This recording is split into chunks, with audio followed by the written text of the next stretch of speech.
Bonjour à tous, aujourd'hui je vais parler donc de comment développer ses facultés extrasensorielles. Donc cette vidéo est une introduction, il y a toute une série qui s'en suivra donc sur chacune des facultés. Je les mettrai au fur et à mesure, j'ai préféré découper pour que les vidéos ne soient pas trop longues et pour vous donner le plus d'explications possible dans chacune des vidéos quand même. Donc je vais commencer avec l'introduction. Donc je me suis fait un petit planning pour vous dire vraiment ce qui est important avant de se lancer dans cette aventure si vos facultés ne sont pas déjà développées.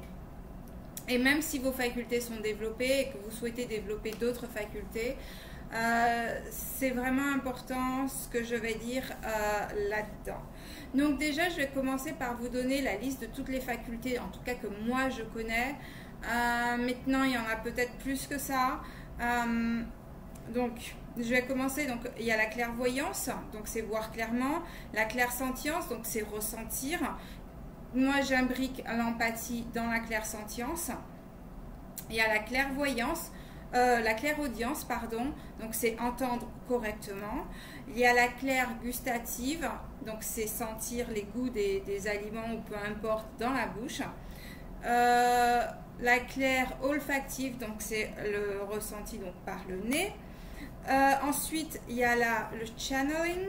Le channeling, c'est en fait un esprit où un guide spirituel ou un ange prend possession de votre corps et utilise votre corps comme un instrument.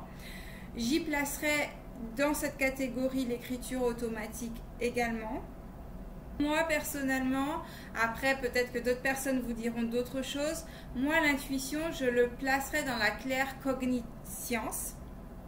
La claircogniscience, en fait, c'est recevoir les messages par le chakra couronne. Donc, c'est avoir des informations et on ne sait pas d'où elles viennent, mais on sait, point final. Ensuite, le magnétisme. Donc, on utilise les chakras des mains. Je vous ai dit qu'il y en a aux pieds également et qu'on peut magnétiser par les pieds. Je sais, ça fait bizarre, mais c'est le cas. Donc, voilà. Donc, je vais vous parler de toutes ces disciplines séparément dans diverses vidéos pour vous dire comment développer chacune de ces disciplines. Maintenant, je vais vous donner une introduction, donc c'est vraiment important de comprendre tout ça avant de se lancer dans l'aventure. Donc il faut savoir que nos facultés se développent soit, on va dire, automatiquement, spontanément, ou soit il faut donc faire des exercices, il faut travailler dessus pour que ça se développe, ou des fois ça ne se développe pas du tout parce que ce n'est pas une nécessité pour vous de l'expérimenter dans cette vie et il faut l'accepter. Des fois c'est comme ça. Donc pour le développement spontané, donc ça peut être inné, donc dès tout petit, vous avez ces facultés, vous continuez de les entretenir de façon inconsciente parce que peut-être vous devez l'utiliser dans cette vie, donc du coup, automatiquement, c'est développé. Ou des fois, ça peut être dû à un événement dans notre vie. Et généralement, c'est soit un accident, donc quand on fait des NDE, donc soit c'est parce que on a eu un choc émotionnel, on a perdu un membre de sa famille et ça débloque une de nos facultés parce que justement on souhaite, notre intention est tellement forte de rentrer en contact avec cette personne et cette personne également envers nous que ça ouvre certains de nos canaux spontanément ou n'importe quel choc émotionnel en fait. Qu'est-ce qu'il y a, Milo? Je suis désolée, c'est mon chat. Ensuite, il y a aussi le fait que juste parce que ça devait se faire, c'est comme ça, vous devez le développer, donc ça s'ouvre spontanément. Après, je ne vais pas faire de détails pour ce qui concerne suivre donc des cours pour développer ces facultés ou travailler vous-même là-dessus. Donc, il faut avoir conscience que ça demande de la patience, ça demande de ne pas être dans le jugement, donc faire attention à son mental. Ça demande d'être en adéquation avec ses croyances aussi. Voilà, donc il y a plein de choses qui rentrent en ligne de compte. il faut savoir que tout le monde a des facultés déjà automatiquement développées. Je vais vous donner des exemples qui vont vous parler. La plupart du temps, il y a beaucoup de personnes qui ont cette impression de déjà vu. Donc en fait, ils ont l'impression d'avoir déjà été dans un endroit où ils sont dans une scène, ils sont en train avec des amis et ils entendent une conversation et ils ont l'impression d'avoir déjà vécu ça. Ça fait partie des facultés qui sont déjà développées. Ça peut être, alors il y a plusieurs explications, ça peut être de la projection astrale dans le futur qu'ils ont fait à un moment donné. Ensuite, il faut savoir que la plupart d'entre nous, on lit l'aura aussi. En fait, je vais dire tout le monde lit l'aura, mais n'en a pas conscience. Par exemple, quand vous allez à un entretien, alors il y a des gens qui ont cette lecture de l'aura beaucoup plus développée parce qu'ils sont dans des positions au niveau du travail qui leur permet d'avoir cette faculté complètement développée déjà. Par exemple, vous allez à un entretien, ces gens-là voient tellement de personnes qu'ils arrivent à ressentir l'aura des gens. Donc, ils ne voient pas l'aura physiquement, mais leur inconscient lit l'aura et ils savent si cette personne doit être embauchée ou pas. Donc, des fois, on se plante complètement dans un entretien et on est pris quand même, on ne comprend pas pourquoi. C'est parce que la personne a lu votre aura et qu'elle a su qu'elle pouvait vous faire confiance, que vous seriez le bon candidat, etc. Donc, la plupart d'entre nous, on lit l'aura ou on lit les énergies également. Quand vous rentrez dans une pièce, des fois, vous sentez que l'atmosphère, elle est lourde. Même si la pièce, elle est vide, vous ne savez pas pourquoi, mais vous sentez que c'est lourd ou c'est léger, ou vous vous sentez bien dans un endroit. C'est la lecture des énergies. Donc, vous voyez, je suis sûre que vous avez des exemples comme ça dans votre vie. Donc voilà, on lit en fait les énergies de façon inconsciente en fait, complètement inconsciente. Qu'est-ce que j'ai noté d'autre comme exemple? Donc déjà vu les synchronicités, oui. Donc souvent ça doit arriver aussi, ou de temps en temps, en tout cas c'est arrivé quasiment à tout le monde je pense, de penser à quelqu'un et que la personne vous appelle ou que vous la rencontrez dans la rue. Alors ça s'appelle synchronicité, mais ça s'appelle aussi télépathie. Vous pensez à quelqu'un, donc il y a une communication inconsciente qui se fait et donc l'attraction se fait. Et du coup, soit la personne appelle, soit la personne vient vous voir, enfin bref. Et souvent on dit, ah tiens, je pensais justement à toi. Voilà, ça c'est aussi un exemple. Alors c'est autre chose, c'est plus de la télépathie ou de la synchronicité. C'est l'un ou l'autre. Donc, voilà, vous avez déjà des facultés qui sont développées, inconscientes, que vous utilisez parce qu'on en a besoin pour vivre, parce qu'on est fait comme ça. Les animaux ont leur propre intuition aussi. Nous aussi, nous sommes des êtres faits avec de l'intuition et plus ou moins développés selon les personnes. Donc, maintenant, c'est juste comme j'explique tout le temps, c'est juste des niveaux différents de conscience de ces facultés, c'est des niveaux différents d'expérimentation des facultés, mais on est tous dotés de ces facultés-là. Voilà. Ensuite, de quoi je voulais vous parler? Donc, qu'est-ce qui empêche à ces facultés de se développer? Alors, les blocages sont souvent la peur, le doute, la rationalisation. Si on veut chercher un côté rationnel à tout ce qui se passe, c'est pas explicable, en tout cas pas pour l'instant. Peut-être dans le futur, on pourra expliquer scientifiquement ces phénomènes. Moi, ce que je vous dirais, je ne suis pas scientifique du tout, mais je dirais qu'on utilise certaines parties. Alors, j'ai le mot cortex qui m'a été donné par les guides. Donc, on doit utiliser quelque chose dans notre cortex. Alors, je ne sais plus à quoi ça correspond, il faudra aller regarder. Donc, on utiliserait quelque chose dans notre cortex qui permettrait de développer, d'utiliser ces facultés extrasensorielles. Donc, qui sont en fait que des extensions de nos facultés physiques, matérielles, en fait, du côté matériel. Quelque chose d'important, c'est l'impatience. Beaucoup de personnes sont impatientes. Elles veulent que ça soit comme ça, que ça arrive comme ça, parce que pour certaines personnes, c'est spontané. C'est pas parce que pour certaines personnes c'est spontané que pour vous ça doit l'être. Et pour ceux pour qui ça ne l'est pas, il faut être patient, il faut être patient avec soi, il ne faut pas être dans le jugement de soi, il ne faut pas se comparer aux autres, il ne faut pas vouloir être comme les autres, parce que la façon dont nos facultés se développent, déjà ça évolue en permanence. Moi je regarde la façon dont je travaille aujourd'hui, c'est pas de la même façon dont je travaillais il y a 20 ans au niveau de mes facultés, ça n'a rien à voir du tout, il y a un monde total. Ensuite, la façon dont on appréhende ses facultés, elle est propre à soi parce qu'on a une histoire, parce qu'on a un karma, parce qu'on a plein de choses qui rentrent en ligne de compte avec notre côté unique, même si on fait partie d'un tout. Donc, il faut vraiment être en connexion avec soi et pas forcément avec les autres. Moi, ce que je vous donne, c'est ma connaissance à moi. Maintenant, ce n'est pas suffisant, il faut chercher ailleurs, il faut regarder ailleurs. Et surtout, le principal, il faut regarder à l'intérieur de vous parce que c'est là que vous trouverez toutes les bonnes réponses. Maintenant, il est important de connaître, de savoir, de mettre une terminologie derrière tout ça pour comprendre ce qui se passe avec nous-mêmes. Mais vos réponses sont à vous. Votre façon de travailler avec, de comprendre la chose, elle est propre à vous. La façon dont vous allez l'expérimenter, l'utiliser, ce sera propre à vous. Ensuite,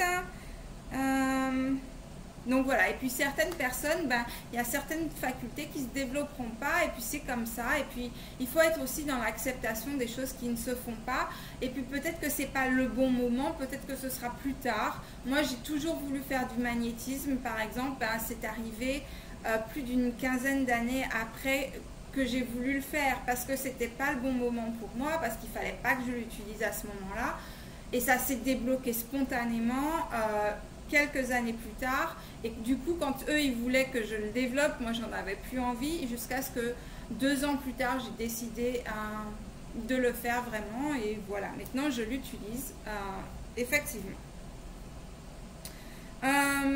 Donc les différences, c'est bien, cherchez pas à être comme qui que ce soit, cherchez à être vous, et c'est la meilleure façon d'utiliser vos facultés.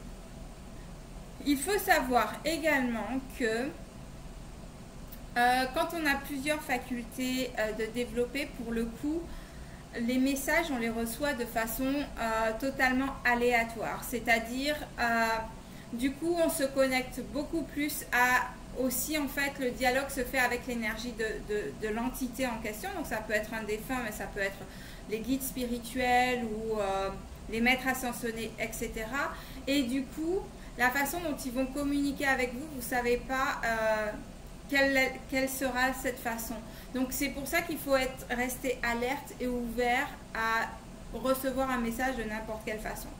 Ça peut être un message visuel, ça peut être des mots que vous recevez visuellement, ça peut être des mots que vous entendez, un jour ils vont vous parler. Après, tout dépend de votre ouverture. Il y a tellement de choses qui rentrent en ligne de compte qu'il faut juste être ouvert et recevoir et vous attendre à ce que ça vienne de n'importe quelle faculté si vous en avez plusieurs de développer.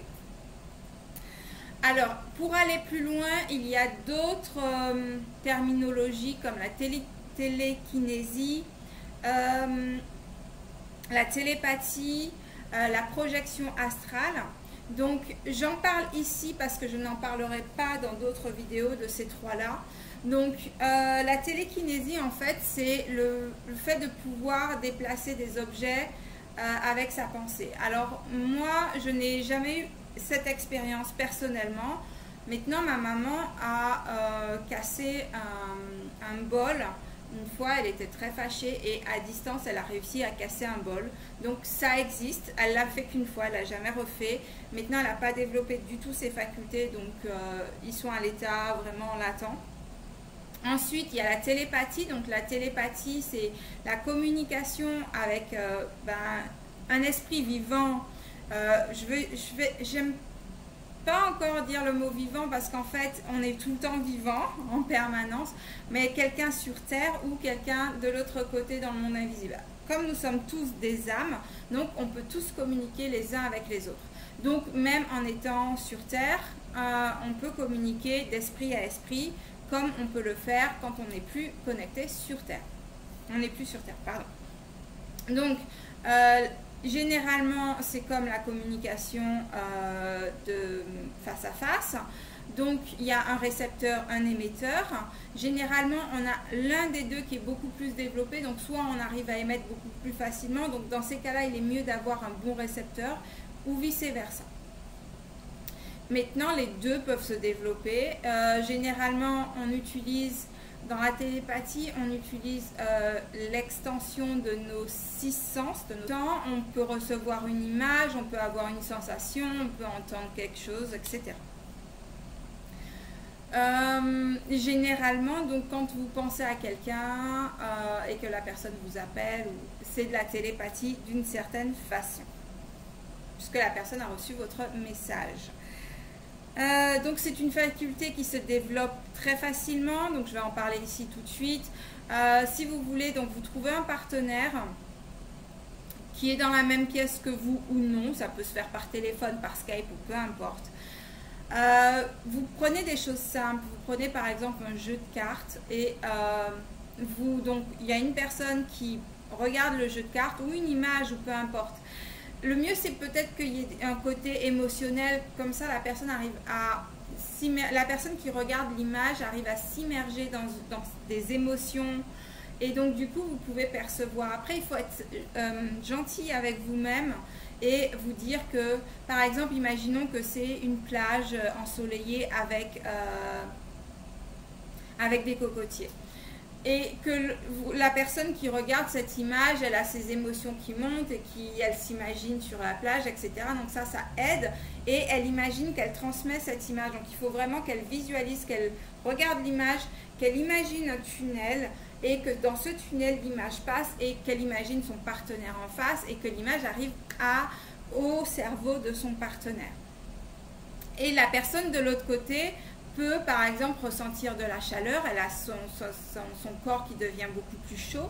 Ça peut être qu'elle a soif et du coup elle dit bon ben j'ai soif et c'est relié en fait à l'image qui est transmise. Mais ça peut être traduit totalement différemment de l'autre personne et pas forcément comme la plage, où elle peut voir la couleur bleue, ou voilà, vous avez l'idée, j'espère. Si vous avez des questions, c'est en bas, n'hésitez pas, je peux détailler plus, parce que pour moi, tout ça, c'est tellement logique que des fois, je peux oublier de dire des choses qui sont importantes. Donc, si vous avez des questions, n'hésitez surtout pas.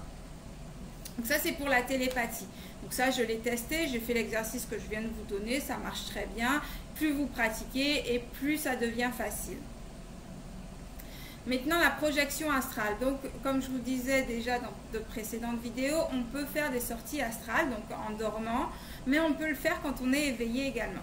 Donc, on peut sortir de son corps, donc être toujours en animation physique, mais on peut réussir à se projeter dans une autre dimension ou dans une autre ville ou peu importe, en étant toujours éveillé. Et ça s'appelle la projection astrale. Donc, pour vous essayer de vous décrire à quoi ça ressemble, par exemple, vous êtes dans votre lit, vous dites au téléphone à un ami, ok, je veux être dans ta chambre, vous vous projetez, vous mettez l'intention de vous projeter dans la chambre, à un moment donné, vous vous retrouvez dans un coin de la chambre de la personne, et vous commencez à décrire. Après, il ne faut pas connaître le lieu, hein. Si vous connaissez le lieu, il n'y a pas d'intérêt. Mais si vous ne connaissez pas, voilà, vous vous projetez intentionnellement. Ça marche avec l'intention.